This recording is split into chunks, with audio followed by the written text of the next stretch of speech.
Hello everybody, welcome to Matt Makes Monsters. My name is Matt, and today we're going to be finishing up the 10-part D&D series. I know, it's a sad day, but at least we're going out with a bang. We're doing the Red Dragon, the king of all the Dungeons & Dragons monsters. At least I think. Let's get started.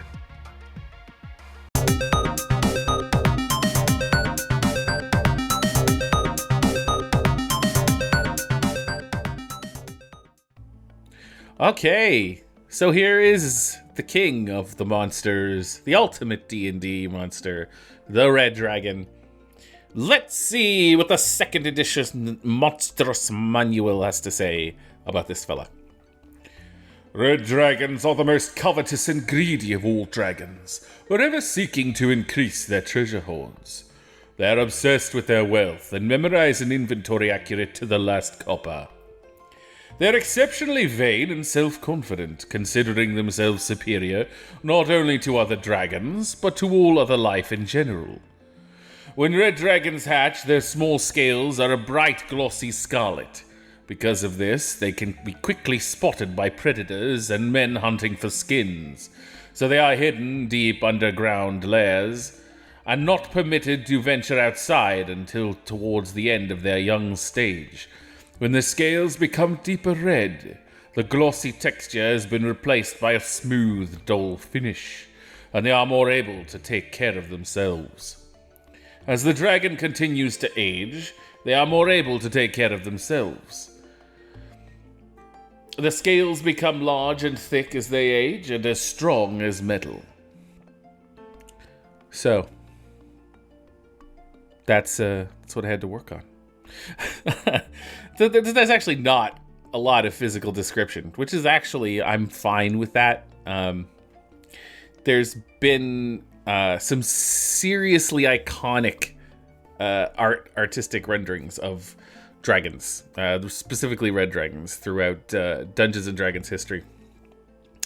And I would be absolutely 100% remiss if I didn't talk about the artists who influenced not just this guy, but the whole series. I think we need to talk about Jeff Easley's bull-like red dragon here. Yeah, this guy, this is iconic. I'm not sure, like, I just, whenever you know it, you know an Easley dragon when you see it. And it's got that, like, bull-like snout. Keith Parkinson, wow, this guy, like, it's a shame he's gone. I would have loved to see what other stuff he could do, but his just like this dragon looks sort of weirdly otherworldly and just strange. I love it.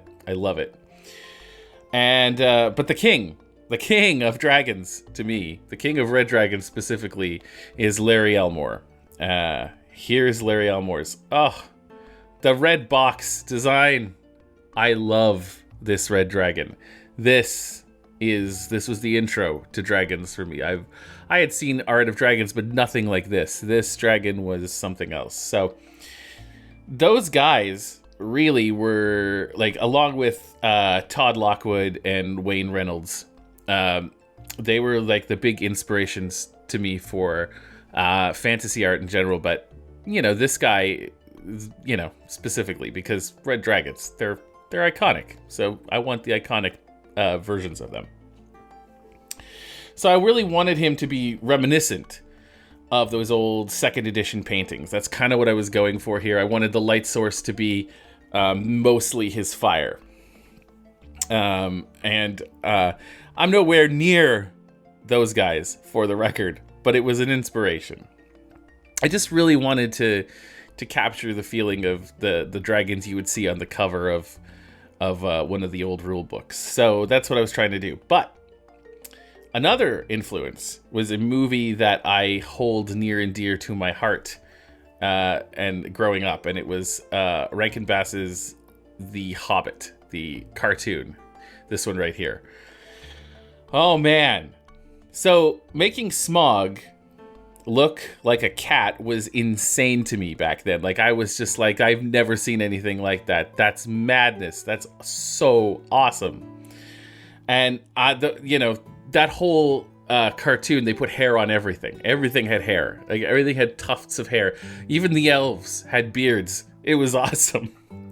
So I really, really wanted to kind of do that. And I know fur on a dragon, as you're seeing here, you might have been going, I like it, but what's with the fur? That's where that comes from. I just wanted if Elmore's dragon was my intro, the Hobbit Smaug made dragons real to me. So I wanted to put fur on my red. Now I know some of you might not like that, but I will tell you this. I think it adds majesty. Majesty. A certain amount of majesty. So it took me a long time to get the writing done, the lighting done here. Because getting the lighting right. There you go. I got it. Because I was just trying to do the one flame here, and I wanted that to light up the entire scene. And, I have a basic plan, but I don't really know what I'm doing. And in some ways, honestly, I kind of like the just orange version more before I start adding like the secondary light from the cave. And I know it's a little more reminiscent of an old D&D rule book, but I went with it anyway because I thought it needed something. So that's what I did. And I don't think green works. It's funny, I actually took this to Facebook a few weeks ago when I did do this, and I asked some of my friends their opinion on what I could do to improve it, and there was a consensus that I should probably turn the green to blue. So that's what I end up doing here in a minute or two. As usual, I sign it, and then the signature goes away when I realize it's not done. And look at me, fleshing out the feet, or I guess the front claws in this case. And then I think I go back on that. I'm pretty sure I go back on that decision. So I'm totally gonna cover these up again, aren't I? Oh no, I signed it. Oh, are we gonna keep them? No. I was like, wait, I remember covering them. Was this ever gonna happen? So yeah, there it is. Finally. That poor guy. He just wanted to come see what a red dragon looked like. He's not even holding a weapon. I was gonna have a sword flying out, but no, he's just dead. He's a barbecue. I'm actually pretty happy with the way it turned out. Now we're gonna get to the cartoon version. Now the toon version is an interesting thing because I did this last night. I've had this, like I said, the realistic dragon in my back pocket for a few weeks now, maybe even a month, maybe even more. So I was just like, I'll just do the cartoon version when it's time. But I did this last night, and it was I was like, I can nail out a cartoon version in like an hour or two. It's fine. But then I got into this, and I was like, I don't want to do a normal cartoon version. I kind of want to make this a little more. I want to give this a little more comic book flavor. I want this to be like I don't know, not exactly like an ode to the old D&D comics and the way things were back then, but just like, and like the Conan comics. But I wanted it to be a little more comic booky and a little less cartoony. So that's what I did. But what that meant was some extra detail and some extra time. And I didn't get this done until very early this morning. And then, you guys don't want to hear all this. This is just, inside baseball stuff of extracting videos and editing everything. So anyway, yeah, I'm down to the wire with this one. So it's an interesting experience, but it really took much longer than the cartoon versions normally do. But I'm actually fairly pleased with it. This is one of the ones where I think I'm happier with the colored version than the black and white version. I think I like the colored version more, which is a rare thing for me, but I definitely do in this case. So yeah, red dragons, they've been around for a long time. Dragons are like, I mean, it's called Dungeons and Dragons. They've been around forever. So what can you do? They're the iconic monster. They're the ones you put on the cover of your book when you want to scare people. And they've got the most treasure.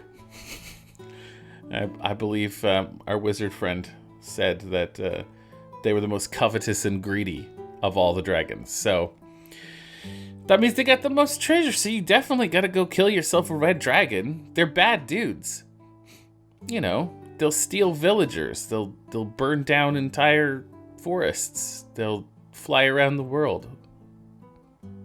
Wait, that's the paper bag princess. And that guy was a green dragon. So, but they'll do bad stuff. You definitely want to deal with these guys before they become a problem. This is my, hey, what's up? This is my, hey, what's up pose. Hey, what's up? And I will, when he's next to, at the end, when he's next to himself in the display, you'll see it's like he's looking at himself. Yeah, there he is. I don't know. I like him. He's bright. He's a little comic booky. And I'm pleased. I think this was a great way to go out for the Dungeons & Dragons series. He's the king. What are you going to do? Those are now up on Instagram, Facebook, and Twitter. Please follow me on there if you haven't. Wow. That's it. That's the last Dungeons & Dragons monster for a while. I am actually not going to be jumping into the Universal Monsters next week, as disappointing as that might be. There is some exciting news coming out of it. They are coming. The Universal Monsters are coming. It's just, for the next few weeks, I think I would like to do something that's not quite as intensive. And I am going to be putting up my some versions of the 6 fan art challenge that's going on. So I'm going to be doing some of that. I'm going to show you how I do that. I did it all on my iPad, so everything has been recorded. And I'm saying it here first, maybe this week, definitely the next week, I am going to be doing a live stream. It's been asked a couple times now in the comments if I could show my process over my shoulder. So I'm going to be doing that. I'm going to be doing an actual live stream of what I'm doing. I don't know what I'm going to do yet, but I have some suggestions for the 6 fan art. So keep your eye out. I will make sure you all know. I'll keep you updated on the social media platforms of your choice and through the channel here. So stay tuned, everybody. It's going to be an exciting few weeks, I think. So until then, stay safe as you can be. Stay happy as you can be. And I hope to see you next week. All right, everybody. Bye. Hand thing not going away. Not anytime soon. I think I've only done it like 3 times. Maybe 4.